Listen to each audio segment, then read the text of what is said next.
ہاں ڈیڈ پہنچ گیا ہوں، آپ بس ڈرائیور کو بھیج دیں، موم کو بتا دیں میری فکر نہ۔ اور ایک دم وہ بولتے بولتے رکا، سانس تھمی، رنگ بدلا، وقت رکا، ہر چیز ٹھہر گئی ہے۔ شاید اسے لگی نور کا سر اس کے کندھے پر آ ٹکا تھا، اس کی گرم سانسیں اس ہنی رنگ آنکھوں والے شہزادے کی گردن کو جھلساتی معلوم ہوئی۔ وہ ہل نہ سکا تھا، وہ بول نہ سکا تھا، اس کے کندھے پر سر رکھتے ہی اس لڑکی کے کھلے بال چہرے پر بکھر آئے تھے۔ زندگی میں پہلی بار کسی لڑکی کا سر اس کے کندھے پر تھا۔ ایک دو لمحے تک وہ مبہوت رہا، سانس روکے۔ Hello Shahryar, hello. سیل پر دوسری جانب سے آنے والی اپنے والد کی آواز پر وہ حواسوں میں لوٹا۔ جی میں، وہ تو اپنی بات کب کی بھول چکا تھا۔ نہیں نہیں، وہ تو خود کو بھی بھول چکا تھا۔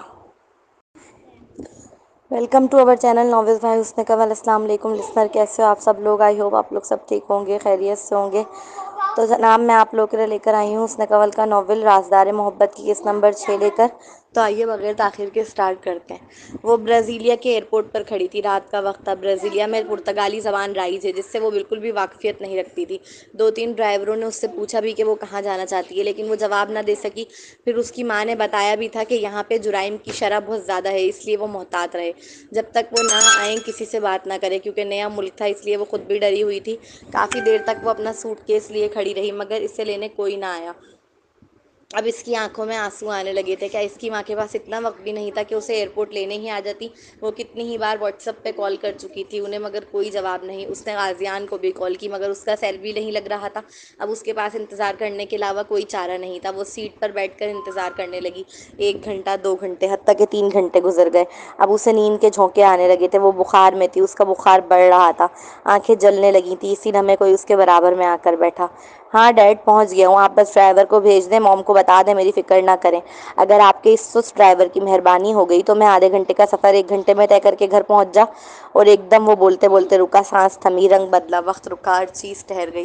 یا شاید اسے لگی نور کا سر اس کے کندھے پر آ ٹکا تھا، اس کی گرم سانسیں اس ہنی رنگ آنکھوں والے شہزادے کی گردن کو جھلساتی معلوم ہوئی۔ وہ ہل نہ سکا تھا، وہ بول نہ سکا تھا، اس کے کندھے پر سر رکھتے ہی اس لڑکی کے کھلے بال چہرے پر بکھر آئے تھے۔ زندگی میں پہلی بار کسی لڑکی کا سر اس کے کندھے پر تھا۔ ایک دو لمحے تک وہ مبہوت رہا، سانس روکے۔ Hello Shahryar, hello. سیل پر دوسری جانب سے آنے والی اپنے والد کی آواز پر وہ حواسوں میں لوٹا۔ جی میں، وہ تو اپنی بات کب کی بھول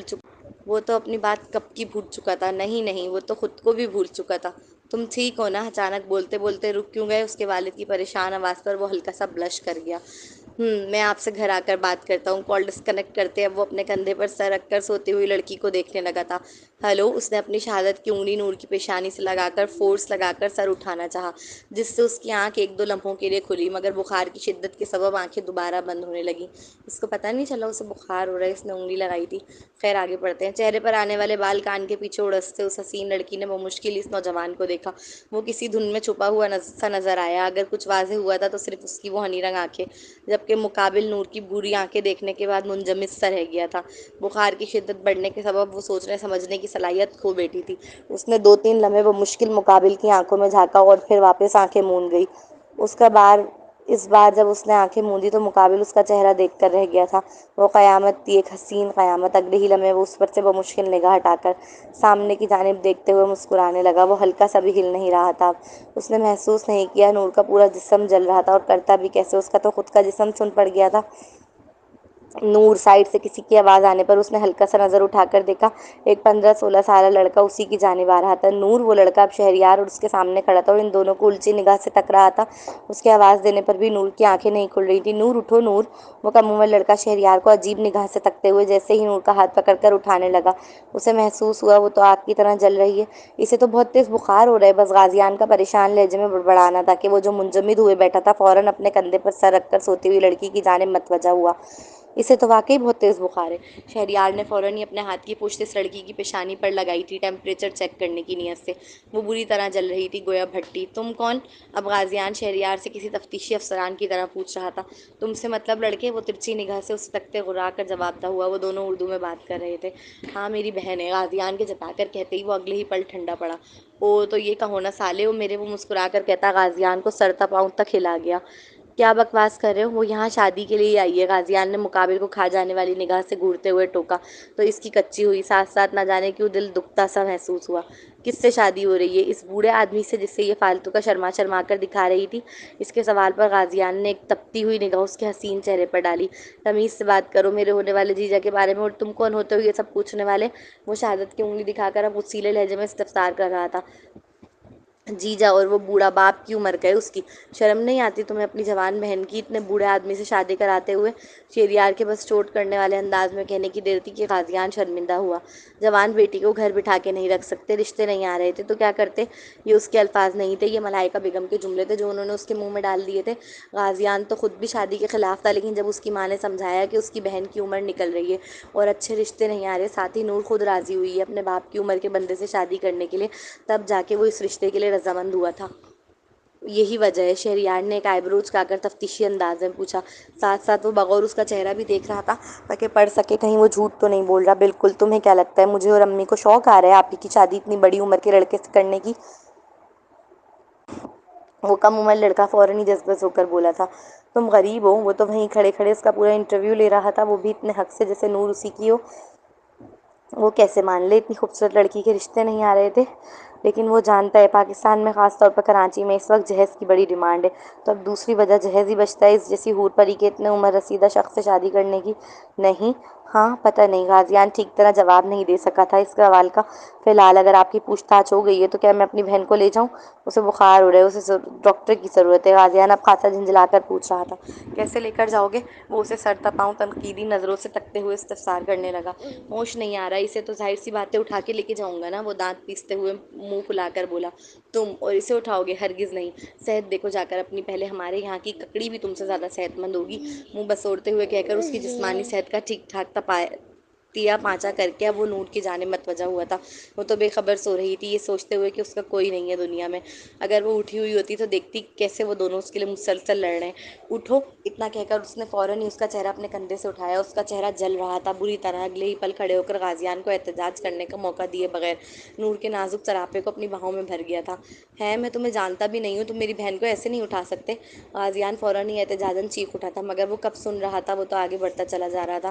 ابھی تو بتایا ہے، ہونے والا بہنوئی ہی ہوں تمہارا۔ غازیان تیز تیز چلتے اس تک پہنچا تھا، وہ ہنی رنگ آنکھوں والا شہزادہ آگے کی جانب بڑھتے ہوئے جتاتے ہوئے گویا ہوا تو غازیان نے منہ بسورا، میں نے اور امی نے ابھی اپروو نہیں کیا تمہارے رشتے کو۔ غازیان اس کی تیز رفتاری سے اپنی رفتار ملانے کی کوشش کرتا تیزی سے اکڑ کر بولا، وہ رکا، پھر اس کا منہ لڑکے کی جانب مڑا۔ شہریار جنجوعہ راجپوت نام ہے میرا بچے، مجھے لوگوں کی اپروومنٹ کی ضرورت نہیں پڑتی۔ غازیان کی آنکھوں میں آنکھیں ڈال وہ ایک ایک لفظ جماؤ دے کر گویا ہوا۔ اس کے لہجے میں جو اتھارٹی تھی نا، جو پاور تھی، وہ غازیان کو لاجواب کر گئی۔ وہ غازیان کا ری ایکشن دیکھنے کی زحمت کیے بغیر ہی اب مڑ کر آگے بڑھ گیا تھا۔ پہلی بار زندگی میں تمہیں دیکھ کر خوشی ہوئی ہے شریف۔ وہ پارکنگ ایریا میں پہنچا ہی تھا یہ سوچ کر کہ وہاں سے کوئی ٹیکسی لے لے گا، اس سے قبل ہی اسے اپنا ڈرائیور آتا نظر آیا۔ ڈرائیور آتے ہی گاڑی سے اترا تھا، جسے دیکھ وہ بخوشی بول اٹھا، چلو اب شکل کیا دیکھ رہے ہو، جلدی سے گاڑی کا ڈور کھولو۔ اب بھی ڈرائیور اسے الجھی نگاہ سے تک ہی رہا تھا کہ وہ تیزی سے بولا، جی چھوٹے بابا۔ اس نے ہڑبڑا کر تیزی سے پیچھے کی جانب جا کر گاڑی کا پیسنجر سیٹ کا ڈور کھولا تھا۔ وہ اسے اپنی باہوں میں لے کر ہی گاڑی میں بیٹھا۔ چلنا ہے یا یوں کھڑے ہو کر اینگری لک ہی دیتے رہو گے؟ غازیان اسے کھا جانے والی نگاہ سے گھور رہا تھا، جسے خاطر میں نہ لاتے ہوئے وہ بے نیاز لہجے میں استفسار کرنے لگا، تمہیں تو میں دیکھ لوں گا۔ غازیان اسے گھوری سے نوازتا ڈرائیور کے برابر والی سیٹ پر جا کر بیٹھا۔ نور کا جسم دہک رہا تھا، وہ اس کے نرم ہاتھ کو اپنے سیدھے ہاتھ میں لیے بے صبری کے عالم میں بیٹھا تھا۔ نور کا حسین چہرہ وہ دیوانہ وار تکتا رہا، حتیٰ کہ ڈرائیور نے اعلان کیا کہ ہاسپٹل آ گیا ہے۔ کچھ دیر بعد، ان کا بخار بہت تیز ہے، ہمیں انہیں رات بھر یہیں رکھنا ہوگا، ڈاکٹر کے کہتے ہی دونوں ہی جذبات میں سر ہلانے لگے۔ غازیان پریشانی کے عالم میں مسلسل ادھر سے ادھر ٹہل لگا رہا تھا، یہ دیکھ کر نور کو ایک کے بعد ایک ڈرپ لگائی جا رہی ہے، جبکہ شہریار اسی کمرے میں نور کے بیڈ کے بالکل سامنے صوفے پر بیٹھا نظر آ رہا تھا۔ کیوں میرے سر پر کھڑے ہو کر چکر لگا رہے ہو؟ آرام سے بیٹھ جاؤ آ کر، شہریار خاصا جھنجھلا کر بولا، اس کا منہ میں لڑکے کو ٹہل لگاتا دیکھ جسے یوں دیکھتے ہوئے اسے چکر آ رہے تھے، میری آپی کی طبیعت اتنی خراب ہے کہ انہیں ایک کے بعد ایک ڈرپ لگ رہی ہے، میں کیسے آرام سے بیٹھ جاؤں؟ وہ جذبہ ہو کر شہریار کو دیکھ تیزی سے گویا ہوا، اس کے لہجے سے ہی فکر جھلک رہی تھی۔ کچھ نہیں ہوا ہے، تمہاری آپی کو بخار ہے، اتر جائے گا۔ یہ ڈرپ پہ ڈرپ تو یہ لوگ پیسے بنانے کے لیے لگا رہے ہیں، تم پاکستان سے ہو نا، تمہیں نہیں پتا برازیل میں بھی پاکستانی ڈاکٹرز کی طرح خاص طور پر لیڈی ڈاکٹرز کا بہت برا حال ہے پیسے بنانے کے لیے۔ یہ پیشنٹ کو الٹی چھری سے ذبح کرتی ہیں، اس لیے بیٹھ جاؤ آرام سے۔ وہ اسے فکر مند ہوتا دیکھ سمجھاتے ہوئے گویا ہوا۔ وہ الگ بات ہے، اس نے ظاہر نہیں ہونے دیا تھا کہ دل ہی دل میں وہ اس سے کہیں زیادہ پریشان ہے نور کی حالت کو دیکھ کر۔ ویسے تمہاری آپی کو پسند ہے وہ بوڑھا؟ شہریار خاصا تجسس سے پوچھ رہا تھا۔ صدام خان نام ہے ان کا، بوڑھے نہیں ہیں وہ، بس ہوں گے یہی کوئی 50 یا 55 کے۔ غازیان نے چاہا تھا بھرم سے جواب دینا، مگر آخر میں وہ دے نہیں سکا۔ آخر میں عمر تک آتے آتے اس کی آواز اتنی دھیمی ہو گئی تھی جیسے منمنا رہا ہو کہ سامنے والے کو سننا مشکل ہو جائے۔ دیکھا ہے میں نے اسے، 60 کا لگ رہا تھا۔ شہریار نے منہ بگاڑ کر تیزی سے صحیح کی، جبکہ مجھے دیکھو میں تو صرف 30 کا ہوں۔ اپنا کالر اچکاتے خاصا فخر سے بتانے لگا۔ 30؟ غازیان کڑوا سا منہ بنا کر جسے اس پر بھی اعتراض کر رہا ہو۔ تو تمہاری بہن کون سی 15-16 سال کی ہے؟ دیکھنے سے 21-22 کی لگتی ہے۔ شہریار فوراً ہی بول پڑا۔ 25، غازیان نے آہستگی سے کہا۔ کیا 25 کی ہے وہ؟ غازیان نظر چراتے ہوئے تصحیح کر رہا تھا، جس پر شہریار بے اختیار ہنس دیا۔ پھر تو ہم میڈ فار ایچ ادر ہیں، جیسے رب نے ملائی جوڑی۔ شہریار نے خاصا پرجوش ہو کر کہا تو غازیان کا حلق تک کڑوا ہوا تھا۔ مجھے تم پسند نہیں؟ غازیان چونکا نہیں تھا اپنی ناپسندیدگی ظاہر کرنے سے۔ پسند تو مجھے بھی تم نہیں، لیکن پھر بھی میں دل پہ منو پتھر رکھ کر سالہ بنانے کے لیے تیار ہوں تمہیں اپنا۔ وہ شرارت سے ایک آنکھ ونک کرتے اسے چھیڑ رہا تھا۔ شکریہ آپ کی اتنی کرم نوازی کا، مگر نو تھینکس۔ آخر میں وہ خاصا جماؤ دے کر منہ بسور کر بولا اور تیزی سے منہ پھیر کر بیٹھ گیا، جبکہ شہریار کے چہرے پر ایک پیاری سی تبسم رقصہ تھی۔ وہ دونوں ہی ہر تھوڑی دیر بعد اٹھ کر نور کا بخار چیک کر رہے تھے۔ تھوڑی دیر بعد خاموش کمرے میں غازیان کا سیل رنگ ہوا۔ باہر جا کر بات کرو، شہریار نے فوراً ہی کہا۔ نہیں، اپنی بہن کے ساتھ تو میں اکیلا نہیں چھوڑ سکتا، تم پہ ذرا بھی اعتبار نہیں ہے مجھے، وہ سپاٹ لہجے میں کہتا وہیں بیٹھ کر کال ریسیو کر چکا تھا۔ نہیں، اپنی بہن کے ساتھ تو میں اکیلا نہیں چھوڑ سکتا، تم پہ ذرا بھی اعتبار نہیں ہے مجھے، وہ سپاٹ لہجے میں کہتا وہیں بیٹھ کر کال ریسیو کر چکا تھا۔ شہریار نے کڑوا سا منہ بنا کر سر جھٹکا۔ موم، ساری غلطی آپ کی ہے، آپ کیسے اتنی لاپرواہ ہو سکتی ہیں آپی کے معاملے میں؟ آپ کو پتہ ہے ان کو کتنا تیز بخار ہے؟ ہم اسپتال میں اس وقت۔ ملائکہ بیگم کو اچھے سے علم تھا کہ نور آ رہی ہے، اس کے باوجود وہ لاپرواہ عورت کارڈز کھیلنے کلب چلی گئیں، بجائے اپنی بیٹی کو پک کرنے آنے کے۔ وہ ٹیوشن جاتے وقت اپنا سیل سوئچ آف کر دینے کا عادی تھا، آج بھی کر دیا تھا عادت کے مطابق، مگر ٹیوشن سے واپسی پر سوئچ آن کرنا بھول گیا، جس کے سبب نور کو 3 گھنٹے تک ایئرپورٹ پر پریشان ہونا پڑا۔ وہ تو جانتا بھی نہیں تھا کہ آج اس کی بہن آ رہی ہے۔ وہ تو سیل جب آن کیا اور نور کے واٹس ایپ پر آئے میسیجز پڑھے تو علم ہوا۔ میسیجز ملتے ہی وہ جلدی سے اپنی بہن کو پک کرنے چلا آیا تھا۔ چندہ میں بھول گئی تھی، ملائکہ بیگم شرمندگی والے انداز میں گویا ہوئیں۔ وہ کوئی بھولی نہیں تھی، بس وہ اپنے آج کی کارڈز مس نہیں کرنا چاہتی تھی۔ کارڈز یعنی پیسہ، اور پیسہ ان کے لیے دنیا کی سب سے اہم چیز تھی، اپنی سگی اولاد سے بھی اہم۔ شہریار ان کی باتیں خاموشی سے سن رہا تھا۔ چھوٹے بابا، میں آپ کی ضرورت کا سارا سامان لے آیا ہوں جو آپ نے منگایا تھا گھر سے۔ بڑی میم پوچھ رہی تھی آپ کے حوالے سے، تو میں نے کہہ دیا کہ آپ کے دوست کی اچانک طبیعت خراب ہو گئی تھی تو آپ ان کے ساتھ آج ہسپتال رک گئے۔ شریف کے بتاتے ہی وہ مطمئن انداز میں اس بات میں سر خم کرنے لگا۔ اس کے ڈرائیور کا اصل نام شریف احمد تھا، جبکہ وہ غصے سے اسے ہمیشہ شوفر بلاتا تھا، اور پیار سے شریف۔ پیار اسے ویسے بہت شاد و نادر ہی آیا کرتا تھا اس پر۔ تم یہاں کیوں رکنے لگے؟ تم جاؤ، میں اپنی بہن کا خیال خود رکھ سکتا ہوں۔ غازیان فوراً ہی خفقے بھرے لہجے و بھرم سے حاکمانہ انداز میں بولا۔ اتنا ہی خیال رکھنے والے ہوتے تو وہ 2-3 گھنٹے بخار کی حالت میں ایئرپورٹ پر نہ بیٹھی ہوتی۔ وہ طنز کیے بغیر نہ رہ سکا۔ تم؟ غازیان دانت پیستے ہوئے مٹھیاں بھینچ کر اپنا غصہ کنٹرول کرنے کی صحیح کر رہا تھا۔ تم کھانے کے لیے کچھ لے آؤ۔ اس کے کھانا لانے کا آرڈر کرتے ہی شریف سر ہلا کر فوراً کھانا لینے چلا گیا تھا۔ اگلا سین، پانی پانی۔ نور کا گلا بری طرح سوکھ رہا تھا، وہ نیند میں ہڑبڑانے لگی۔ پانی؟ بخار کی شدت کم ہو گئی تھی، لیکن کمزوری کے سبب اس کی آنکھ نہیں کھل رہی تھی۔ پانی۔ شہریار اور غازیان دونوں ہی صوفے پر بیٹھ کر بہت انکمفرٹیبل حالت میں سو رہے تھے۔ نور کے نیند میں بڑبڑانے کی آواز پر شہریار کی آنکھ کھلی۔ وہ اپنا چہرہ دونوں ہاتھوں سے مسل کر اس کی جانب اٹھ کر آیا۔ پانی؟ زندگی میں پہلی بار تھا جب وہ کسی بیمار کی اتنی خدمت کر رہا، ورنہ اکثر وہ بیمار پڑا کرتا تھا اور اس کا پورا خاندان اس کی خدمت میں لگ جاتا۔ اس نے پانی کا گلاس بھرا اور پھر نور کے سر کے نیچے اپنا ہاتھ ہائل کر اس کا سر تھوڑا اونچا کیا اور پانی کا گلاس اس کے لبوں سے لگا دیا۔ وہ آہستہ آہستہ پانی پی رہی تھی۔ پانی پلانے کے بعد اس نے اپنا ہاتھ اس کے سر کے نیچے سے نکالا اور آہستگی سے اس کا سر واپس تکیے پر رکھ دیا۔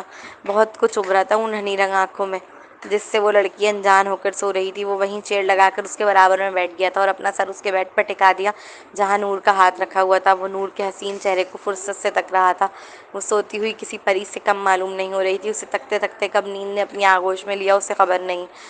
اگلا سین، وہ صبح جلدی اٹھ گیا تھا، فریش ہونے کے لیے وہ گھر چلا گیا، ملازمہ سے نور کے لیے ہیلدی سوپ بنوا کر اور راستے میں غازیان اور اپنے لیے ریسٹورنٹ سے ناشتے کا سامان لے کر جب وہ ہاسپٹل پہنچا تو دیکھ کر حیران رہ گیا کہ بیڈ خالی تھا۔ اب نور وہاں نہیں تھی اور نہ ہی غازیان، وہ دونوں بہن بھائی جا چکے تھے۔ ایک عجیب سا دکھ تھا جو وہ اپنے اندر محسوس کر رہا تھا اس خالی بیڈ کو دیکھ۔ ڈسچارج لے کے چلی گئی، شکریہ تک کہنے کے لیے نہیں رکی، وہ زیر لب منہ بسورتے ہوئے کڑکڑایا، اور وہ کر بھی کیا سکتا تھا بیچارہ۔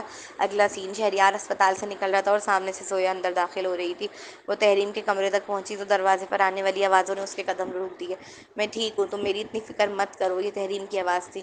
کیوں نہ کروں، تم نے میری وجہ سے اپنے خوابوں کو کھویا ہے، تم اب پیانو نہیں بجا سکتی۔ مانو زویا دیکھ نہیں رہی تھی لیکن وہ اس آواز کو بآسانی پہچان سکتی تھی۔ یہ اس کے شوہر کی آواز تھی، عارض ملک کی۔ اس نے انٹرنیٹ پر نیوز میں پڑھ رکھا تھا کہ تحریم ایک وقت میں بہت بڑی پیانسٹ تھی، پھر ان خبروں میں صرف اتنا ہی لکھا تھا کہ اس کے ساتھ ایک حادثہ پیش آیا جس کے بعد وہ کبھی پیانو نہ بجا سکی۔ اوہ، تو تحریم صرف عارض کی پہلی محبت ہی نہیں، اس کا گلٹ بھی ہے۔ ہو سکتا ہے عارض کے ساتھ کوئی حادثہ پیش آیا اور اسے بچانے کی خاطر تحریم بیچ میں آ گئی ہو، جس کی وجہ سے اس کے ہاتھ زخمی ہو گئے ہوں اور وہ پیانو بجانے کی صلاحیت کھو بیٹھی۔ اس طرح وہ عارض کی ناقابل بیاں محبت بن گئی ہے جسے وہ 3 سال بعد بھی بھلا نہیں سکا اور اب اسے واپس پانے کے لیے تڑپ رہا ہے۔ مگر پھر میں بیچ میں کیسے آئی؟ وہ پوری کہانی اپنے دماغ میں امیجن کر چکی تھی ان کی باتیں سننے کے بعد، لیکن بس اسے یہ سمجھ نہیں آ رہا تھا کہ وہ ان سب میں کیسے بیچ میں آ گئی۔ میں چلتا ہوں، اپنا خیال رکھنا، اور کوئی بھی مسئلہ ہو تو کال می۔ وہ بھی اپنی ہی دنیا میں تھی جب اسے عارض کے باہر آنے کی آواز آئی اور فوراً ہی بھاگتی ہوئی وہاں موجود دوسرے کمرے میں گھس گئی جو خالی تھا۔ اس نے ہلکا سا دروازہ کھلا رکھا تاکہ وہاں سے جھانک سکے۔ اسے عارض اپنے پروقار انداز میں وہاں سے جاتا ہوا نظر آیا۔ وہ وہاں سے چلا گیا۔ یہ اطمینان ہو جانے کے بعد اب جب وہ واپس تحریم کے کمرے کی جانب آئی تو اسے انزیلہ اور تحریم کی آوازیں آئیں۔ یار تحریم، تم دیکھتی کیسے وہ مسز ملک ہونے کے باوجود ویٹنگ روم میں بیٹھی ہوئی تھی اور کوئی اسے جانتا تک نہیں تھا۔ میں نے اس کی ٹھیک ٹھاک صفائی، ویسے وہ اسی قابل ہے، مسٹر عارض نے اسے ٹھیک اوقات میں رکھ رکھا ہے۔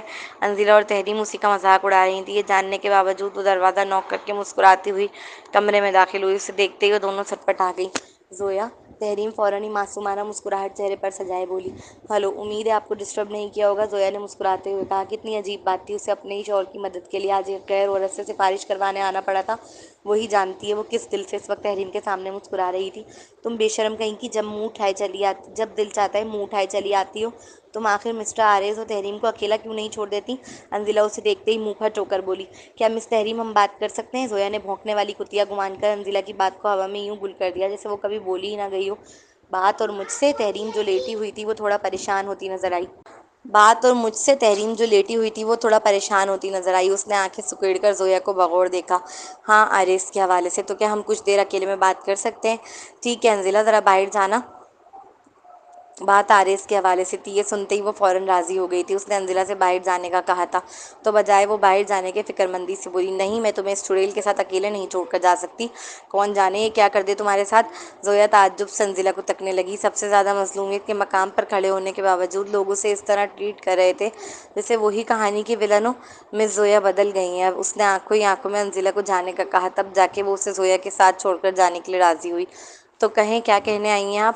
انزلہ کے کمرے سے باہر جاتے ہی تحریم اب اس کی جانب دیکھ خاصا تجسس سے استفسار کر رہی تھی۔ تمہیں تو پتہ ہے میری سیکریٹری کو پولیس نے گرفتار کر لیا ہے، میں چاہتی ہوں اس حوالے سے تم پلیز عارض سے بات کرو۔ اس کی آنکھوں میں یہ جملے ادا کرتے وقت آنسو آ رہے تھے، اور کیوں کرنا آتے، وہ اس کی بیوی تھی، لیکن اسی سے اپنا کام کروانے کے لیے اسے غیر عورت کا سہارا لینا پڑ رہا تھا، اس کے آگے منتیں کرنی پڑ رہی تھیں۔ تم خود کیوں نہیں کہتی؟ وہ تعجب بھری نگاہ سے اسے تکتے ہوئے پوچھنے لگی۔ میں نے بہت بار کہا ہے مگر وہ میری نہیں سن رہا، لیکن مجھے یقین ہے تم کہو گی تو وہ سنے گا۔ وہ نظر جھکا گئی تھی تاکہ آنکھوں میں آنے والے آنسو مقابل دیکھ نہ سکے۔ اس کا دل اندر سے جل کے خاک ہوئے جا رہا تھا۔ ایسا نہیں ہے زویا، ایک بار عارض فیصلہ کر لے تو پھر وہ بدلہ نہیں کرتا، چاہے پھر کوئی کچھ بھی کہتا رہے، مجھ سمیت۔ وہ نہیں سنتا، نہ ہی بدلتا ہے۔ تحریم نے تو جیسے ہاتھ جھاڑ لیے تھے فوراً ہی۔ تم میری مدد کر دو اس حوالے سے، پلیز ایک بار بول کر تو دیکھو، مجھے یقین ہے وہ تمہاری سنے گا۔ اگر تم میرا کام کروا دو گی تو میں وعدہ کرتی ہوں میں فوراً ہی اس سے طلاق لے لوں گی۔ زویا کا آخری ادا کیا ہوا جملہ تحریم کے رونگٹے کھڑے کر گیا تھا۔ وہ فوراً ہی چونک کر اٹھ بیٹھی۔ تم عارض سے طلاق کے لیے راضی ہو؟ تحریم کے لہجے میں جو حیرت تھی وہ زویا کو الجھن میں ڈال گئی۔ ہاں، عارض یہی تو چاہتا ہے۔ اس نے زیادہ سوچا نہیں، بس ڈائریکٹ نارمل انداز میں جواب دیا۔ عارض چاہتا ہے؟ وہ بے یقینی سے دوبارہ تصدیق کر رہی تھی۔ زویا کو اس کے لہجے میں ابھرتی حیرت کافی الجھن میں ڈال گئی تھی۔ دنیا جانتی ہے عارض ملک اس سے طلاق چاہتا ہے، پھر تحریم اس کی لور ہو کر اتنی حیران کیوں تھی؟ اب تو مجھے یقین آ گیا ہے، تمہاری واقعی یادداشت جا چکی ہے۔ تحریم نے اس کے چہرے کو بغور پڑھتے ہوئے نہایت آہستگی اور مفہومانہ انداز میں یہ جملہ ادا کیا تو زویا مزید الجھی۔ تمہیں تو شکر گزار ہونا چاہیے پھر، اور اس اپرچونٹی کو مس نہیں کرنا چاہیے۔ کہیں ایسا نہ ہو کہ میری یادداشت واپس آ جائے اور پھر میں پہلی جیسی زویا بن جاؤں اور اس شادی کو قائم رکھنے کے لیے پھر سے اڑ جاؤں۔ تمہارے لیے یہ اچھا موقع ہے دوبارہ آریس کو پانے کا۔ تو ابھی وہ بول ہی رہی تھی کہ پیچھے سے کسی نے اس کا بازو اپنی جنونی گرفت میں لے کر کھینچا۔ اگلے ہی پل وہ اسے کھینچتا ہوا کوریڈور میں لے آیا تھا۔ ابھی وہ سمجھ پاتی کہ چل کیا رہا ہے، اس سے پہلے اس کی کمر دیوار سے لگ چکی تھی اور اب اس کے روبرو گرے آنکھیں تھیں۔